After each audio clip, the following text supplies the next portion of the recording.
Jharkhand BJP को नया प्रदेश अध्यक्ष मिल गया है।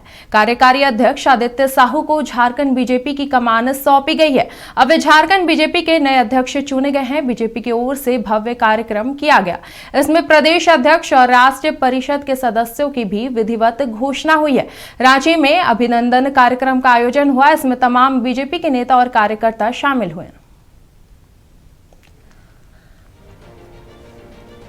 झारखंड बीजेपी का कमान अब आदित्य साहू को दे दिया गया है।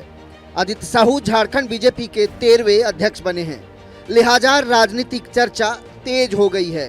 क्या आदित्य साहू झारखंड में लगातार कमजोर होती बीजेपी को संजीवनी दे पाएंगे?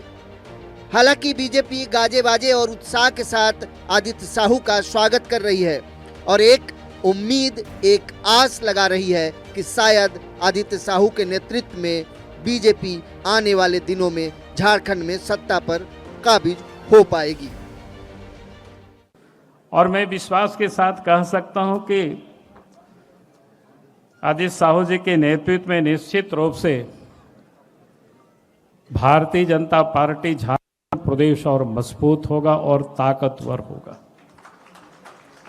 मैं आप सब लोगों से विशेष तो ना, लेकिन इतना मैं जरूर कहूंगा कि हम सब ने पिछले 1 वर्षों से संगठन पर्व में हम सब लोग लगे हुए थे, क्योंकि काम साधारण नहीं, असाधारण काम है। मैं विश्वास और भरोसा दिलाना चाहता हूं।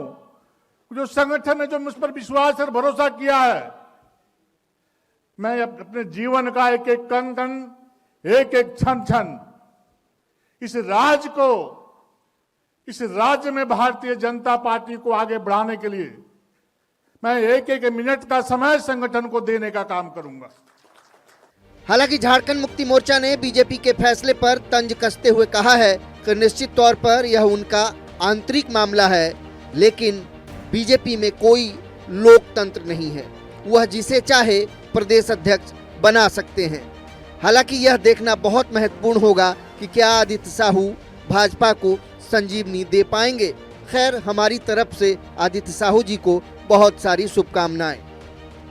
इसके पहले भी भारतीय जनता पार्टी के कई प्रदेश अध्यक्ष बने, कई पूर्व मुख्यमंत्री भी भारतीय जनता पार्टी में हैं। भारतीय जनता पार्टी कितने गुटों में बटी हुई है और किस स्थिति में आज भारतीय जनता पार्टी है, ये आपसे हमसे छुपा हुआ नहीं है। आज भारतीय जनता पार्टी राजनीतिक रूप से हाशिए पर है। अब देखते हैं कि आदित्य प्रसाद साहू जी पार्टी को किस तरह से संजीवनी दे पाते हैं। इधर प्रदेश कांग्रेस के महासचिव सह प्रवक्ता राकेश सिन्हा ने भी कहा है कि बीजेपी में कुछ भी हो सकता है। जब कुलदीप सिंह सेंगर विधायक हो सकते हैं तो फिर आदित्य साहू प्रदेश अध्यक्ष क्यों नहीं बन सकते? बहरहाल आदित्य साहू प्रदेश अध्यक्ष बने हैं और अब पार्टी को कितना मजबूत कर पाएंगे यह बीजेपी का संगठन ही जाने।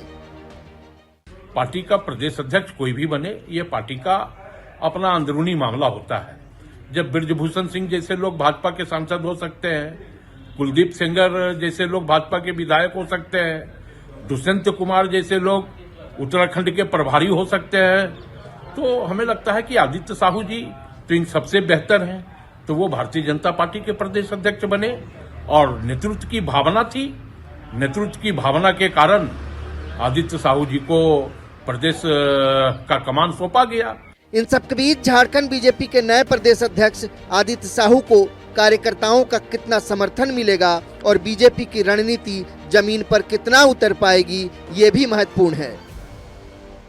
चूंकि सियासत है तो सियासी सवाल और बयानबाजियां भी होती हैं। झारखंड मुक्ति मोर्चा और कांग्रेस ने आदित्य साहू को जहां शुभकामनाएं दी है तो वहां तंज भी कसा है। देखना बहुत महत्वपूर्ण होगा कि आदित्य साहू कितना ज़्यादा बीजेपी की उम्मीदों पर खड़े उतर पाएंगे और क्या वाकई भारतीय जनता पार्टी जो लगातार झारखंड में कमज़ोर हो रही थी वो क्या मजबूत स्थिति में आएगी, यह अहम सवाल है। सहयोगी कुणाल के साथ और सहयोगी तनय के साथ नवीन शर्मा, नक्षत्र न्यूज, रांची।